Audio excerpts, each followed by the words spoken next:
Hello అండి, నేను doctor Naini, fertility expert, consultant at 49 fertility centre, Karimnagar branch. ఈరోజు మనం ఐవీఎఫ్ ప్రాసెస్ చేసుకునే వాళ్ళలో చాలామంది కపుల్ మోస్ట్ కామన్గా అడిగే ప్రశ్న ఏంటంటే ఎలాంటి ఆహారం తీసుకోవాలి, ఎలాంటి డైట్ తీసుకుంటే ప్రెగ్నెన్సీ వచ్చే ఛాన్సెస్ ఎక్కువ ఉంటాయి అని చెప్పి అడుగుతుంటారనమాట. సో ఈరోజు మనం ఈ వీడియోలో ఎలాంటి ఆహారం తీసుకుంటే అంటే జనరల్ హెల్త్కి కానీ రిప్రొడక్టివ్ హెల్త్కి కానీ ఎలాంటి ఆహార నియమాలు పాటించాలి అనే దాని గురించి మాట్లాడుకుందాం. యూజువల్గా ఆహార నియమాలు అనేవి హెల్తీ డైట్, బ్యాలెన్స్డ్ డైట్ అని చెప్తూ ఉంటాం. అంటే ఇది ఎలాగా ఏ రకమైన ఆహార పదార్థాల్లో మనకు కావాల్సిన పోషక పదార్థాలు ఉంటాయి అనేది మనం ముందుగా గమనించుకోవాలి. సో మనం డైట్ని మనము డివైడ్ చేసుకుంటే దీంట్లో మనకి మెయిన్గా పోషక పదార్థాలు అనేవి మైక్రోన్యూట్రియంట్స్ అండ్ మైక్రోన్యూట్రియంట్స్ అని రెండు రకాలుగా ఉంటాయి. సో ఈ మైక్రోన్యూట్రియంట్స్లో మనకు కావాల్సిన వైటమిన్స్, మినరల్స్ లాగా చెప్పుకోవచ్చు. మ్యాక్రోన్యూట్రియంట్స్లో మనకు కావాల్సినవి 3 టైప్స్ అనమాట: proteins, carbohydrates and fats. So ఇవన్నీ కూడా మన కార్బోహైడ్రేట్స్ ఏ రకమైన కార్బోహైడ్రేట్స్ తీసుకోవాలి, ఏ రకమైన ప్రోటీన్ డైట్ తీసుకోవాలి, ఎలాంటి ఫ్యాట్స్ తీసుకోవాలి, ఇవన్నీ కూడా ఈరోజు మనం తెలుసుకుందాం. సో ముందుగా ఈ డైట్ అనేది యాక్చువల్గా మనం ప్రెగ్నెన్సీ ప్లాన్ చేసుకునే ఒక 3 months ముందు నుంచే మనం స్టార్ట్ చేయాలి. ఎప్పుడైతే ట్రీట్మెంట్ మొదలు పెట్టామో అప్పుడే మనం స్టార్ట్ చేసే కంటే ఒక 3 months ముందు నుంచే మనం ఈ డైట్ని ఫాలో చేస్తే న్యాచురల్గా కన్సీవ్ అయ్యే అవకాశాలు పెరుగుతాయి అండ్ మనం తీసుకునే ట్రీట్మెంట్లో కూడా రిజల్ట్ అనేది ఇంప్రూవ్ అవుతుంది అనమాట, సక్సెస్ అనేది పెరుగుతుంది. సో యూజువల్గా మీరు తినే ఆహారం ముందుగా మీరు తీసుకునే ఆహారాన్ని 3 మేజర్ మీల్స్, 3 మైనర్ మీల్స్గా డివైడ్ చేసుకోవాలి. సో అంటే చాలామంది ఏం చేస్తారంటే ఇప్పుడు వెయిట్ తగ్గడానికని చెప్పి డైట్ అంటే ఎక్కువ ఆహార నియమాలు అంటే ఏదో ఒక పూటనే తిని మిగతా టైం మానేస్తూ ఉంటారు. అలా కాకుండా రెగ్యులర్గా మీల్స్ తీసుకోవడం వల్ల ఏమవుతుందంటే బాడీలో గ్లూకోజ్ లెవెల్స్ అనేవి కంట్రోల్గా పెరిగి ఇన్సులిన్ లెవెల్స్ అని, హార్మోన్ లెవెల్స్ అనేవి కంట్రోల్గా ఉంటాయన్నమాట. సో అలా మీరు 3 మేజర్ మీల్స్ అంటే మార్నింగ్ స్మాల్ బ్రేక్ఫాస్ట్, తర్వాత మధ్యలో ఒక లంచ్కి, బ్రేక్ఫాస్ట్కి మధ్యలో స్నాక్స్, తర్వాత మధ్యాహ్నం లంచ్, తర్వాత ఈవినింగ్ స్నాక్స్, నైట్ డిన్నర్, అలా డివైడ్ చేసుకొని తినాలి. అండ్ మీరు తీసుకునే ఆహారంలో అన్ని పదార్థాలు కూడా సమతుల్యంగా ఉండేలాగా చూసుకోవాలి. సో ముందుగా కార్బోహైడ్రేట్స్ విషయానికి వస్తే ఏంటంటే కార్బోహైడ్రేట్స్ అనేవి మనకి మన ఇండియన్ డైట్లో చాలా కార్బోహైడ్రేట్ రిచ్ ఫుడ్ ఉంటుంది అనమాట ఇండియన్ డైట్లో. సో కాకపోతే ఈ డైట్ కార్బోహైడ్రేట్స్లో మనకు ఈ మధ్య కాలంలో ఫాస్ట్ కార్బ్స్ అనేవి ఎక్కువైపోయాయి. అంటే మైదాతో చేసిన పదార్థాలు అనేటివి ఎక్కువగా కన్జ్యూమ్ చేయడం జరుగుతుంది. సో దీనివల్ల ఏమవుతుంది అంటే బాడీలో బ్లడ్ గ్లూకోజ్ అనేది ఫాస్ట్గా పెరుగుతుంది.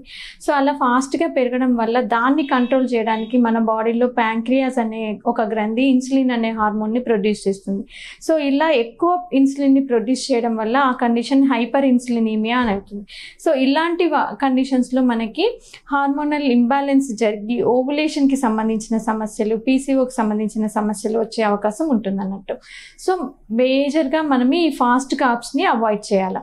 నెక్స్ట్ స్లో కార్బ్స్, మరి అంటే గ్రాడ్యువల్గా మన బ్లడ్లో గ్లూకోజ్ లెవెల్స్ అనేవి గ్రాడ్యువల్గా పెరుగుతాయి. ఈ స్లో కార్బోహైడ్రేట్స్ అంటే లో గ్లైసిమిక్ ఇండెక్స్ ఉన్న ఫుడ్. సో ఇది ఏంటి అంటే మెయిన్గా మనకి మల్టీగ్రెయిన్ ఆట, లేదంటే ఈ మిల్లెట్స్ అంటే రాగులు, జొన్నలు, సజ్జలు, క్వినోవా, బ్రౌన్ రైస్, వీటన్నిటిలో కూడా మనకి ఈ స్లో కార్బ్స్ అనేవి ఉంటాయన్నమాట. ఇవి తీసుకోవడం వల్ల మనకి గ్రాడ్యువల్గా బ్లడ్ గ్లూకోజ్ అనేది పెరుగుతుంది, హార్మోన్స్ అన్నీ కరెక్ట్గా ఉంటాయన్నమాట, ఓవులేషన్కి సంబంధించిన సమస్యలు తక్కువగా ఉంటాయి. నెక్స్ట్ ప్రోటీన్స్ విషయానికి వస్తే ప్రోటీన్స్ అనేది చాలా ఇంపార్టెంట్ ఫుడ్ అన్నట్టు. యూజువల్గా ఈ ప్రోటీన్స్ మనకి ఇండియాలో ఉమెన్ ప్రోటీన్ కంటెంట్ కొంచెం కంపేర్ చేస్తే వెస్ట్రన్ ఉమెన్తో తక్కువగా తీసుకుంటారు. ఎందుకంటే చాలామంది వెజిటేరియన్స్ ఉంటారు. ఈ వెజిటేరియన్ ప్రోటీన్స్ సరిగా తీసుకోరనమాట. అంటే ఈ వెజిటేరియన్ సోర్సెస్ ఆఫ్ ప్రోటీన్ ఏ ఆహార పదార్థాల్లో ఉంటాయని చూసుకుంటే మెయిన్గా వచ్చేసి మిల్క్ అండ్ మిల్క్ ప్రోడక్ట్స్, తర్వాత దాల్స్, అన్ని రకాల పప్పుల్లో మనకి ప్రోటీన్ అనేది ఉంటుంది, తర్వాత లెగ్యూమ్స్. సో మీరు తినే ఆహారంలో రోజు కూడా ఒక పప్పు, ఒక దాల్ ఉండేలాగా చూసుకోవాలన్నట్టు. తర్వాత నాన్ వెజిటేరియన్ సోర్స్లో మనకి ప్రోటీన్స్ ఎందులో ఉంటాయని గమనిస్తే మెయిన్గా ఎగ్, ఎగ్ అనేది హైలీ బయోలాజికల్ వాల్యూ ఉన్న ప్రోటీన్ ఉంటుందన్నమాట. సో డైలీ ఒక బాయిల్డ్ ఎగ్ తీసుకోవడం బెటర్ అన్నట్టు.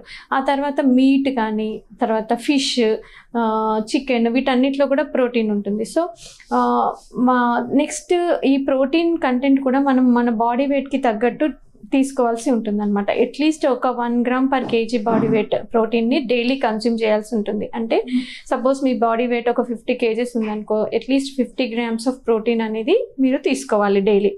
Next fats. సో చాలామందికి ఒక అపోహ ఉంటుంది, ఈ ఫ్యాట్స్ ఎక్కువ తీసుకుంటే మనకి బాడీకి మంచిది కాదు, వెయిట్ ఎక్కువ అవుతారు, హెల్దీగా ఉండరు అని చెప్పి. కాకపోతే ఈ ఫ్యాట్స్ మనం తీసుకునే ఫ్యాట్స్ టైప్ని బట్టి మన హెల్త్ ఉంటుందన్నమాట. సో మనం ఈ ఫ్యాట్స్లో మనకి హెల్దీ ఫ్యాట్స్ మెయిన్గా మనకి నట్స్, అంటే ఈ కేషూ నట్స్, ఆల్మండ్స్, వాల్నట్స్, వీటన్నిటిలో కూడా హెల్దీ ఫ్యాట్స్ ఉంటాయన్నట్టు, ఎసెన్షియల్ ఫ్యాటీ యాసిడ్స్. తర్వాత మళ్ళీ కొన్ని రకాల నూనెలు, అంటే పల్లి నూనె, కోకోనట్ ఆయిల్, ఇలాంటివి తీసుకోవడం వల్ల మనకి ఎసెన్షియల్ ఫ్యాటీ యాసిడ్స్ మన బాడీకి బాగా అందుతాయి అన్నమాట. అలా కాకుండా ట్రాన్స్ ఫ్యాట్స్ అనేవి దేంట్లో ఉంటాయంటే మనకి ఆయిల్లో బాగా ఫ్రై చేసిన కర్రీస్, అంటే వేపుళ్ళు, లేకపోతే చిప్స్ కానీ, సమోసా, ఇట్లాంటివి, పూరి, ఇట్లాంటి వాటిలలో మనకి ట్రాన్స్ ఫ్యాట్స్ ఎక్కువ ఉంటాయి. సో ఇవి అవాయిడ్ చేయడం బెటర్ అన్నట్టు. ఇది కాకుండా మైక్రోన్యూట్రియన్స్ విషయానికి వస్తే వైటమిన్స్, మినరల్స్, ఇవన్నీ కూడా మనకి అన్ని రకాల ఫ్రూట్స్లో అండ్ వెజిటబుల్స్లో దొరుకుతాయి. సో మనం తినే ఆహారంలో డైలీ ఖచ్చితంగా ఫ్రెష్ ఫ్రూట్స్ అనేవి ఉండేలాగా చూసుకోవాలి. ఎందుకంటే ఏ ఫ్రూట్ తినాలి, ఏ ఫ్రూట్ తినకూడదు అనే ఏం లిమిటేషన్స్ ఉండవు అనమాట. మీకు దొరికే అన్ని రకాల ఫ్రూట్స్, యాపిల్ కానీ, బనానా కానీ, pomegranate, grapes, orange, kiwi, pineapple, ఇలా ఏ రకమైన ఫ్రూట్ అయినా తీసుకోవచ్చు. కానీ డైలీ ఖచ్చితంగా ఒక్క ఫ్రూట్ అయినా తీసుకోవాలి.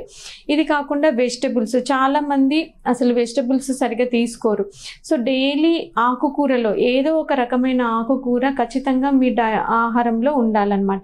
సో డైలీ ఒక ఆకుకూర, డైలీ ఒక పప్పు, అండ్ రైస్లో కూడా మనం బ్రౌన్ రైస్ లేదంటే మిల్లెట్స్తో చేసిన చపాతీ, రోటీ, అలాంటివి ఖచ్చితంగా ఇంక్లూడ్ చేసుకోవాలన్నట్టు. వీటన్నిటితో పాటు అందరూ వాటర్ తాగడం నెగ్లెక్ట్ చేస్తారనమాట. అట్లీస్ట్ మనం డైలీ ఒక 2 to 3 liters ఆఫ్ వాటర్ అనేది ఖచ్చితంగా తీసుకోవాలన్నట్టు. సో మరి ఎలాంటి ఫుడ్ ఐటమ్స్ అవాయిడ్ చేయాలి అనేది చూస్తే, బేసిక్గా మనము అవాయిడ్ చేయాల్సింది కొన్ని రకాల drinks.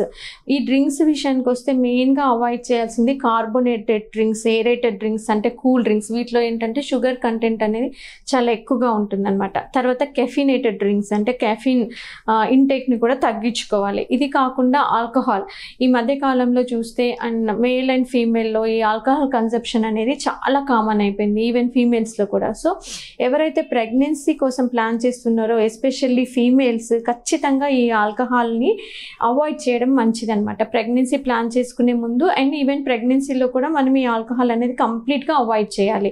And fried items, packaged food, processed food, వీటన్నిటికి బేకరీ స్టఫ్, అంటే జంక్ ఫుడ్, పిజ్జాస్, బర్గర్స్, ఇలాంటివన్నీ కూడా అవాయిడ్ చేయాలి. సో మీరు ఈ హెల్తీ డైట్ అనేది ప్రెగ్నెన్సీ ప్లాన్ చేసుకునే ముందు నుంచే ఇది మనం స్టార్ట్ చేస్తే, మీరు ఒకవేళ ట్రీట్మెంట్ తీసుకున్నా కానీ మీకు సక్సెస్ రేట్ అనేది బాగా ఇంప్రూవ్ అవుతుందన్నమాట. Thank you.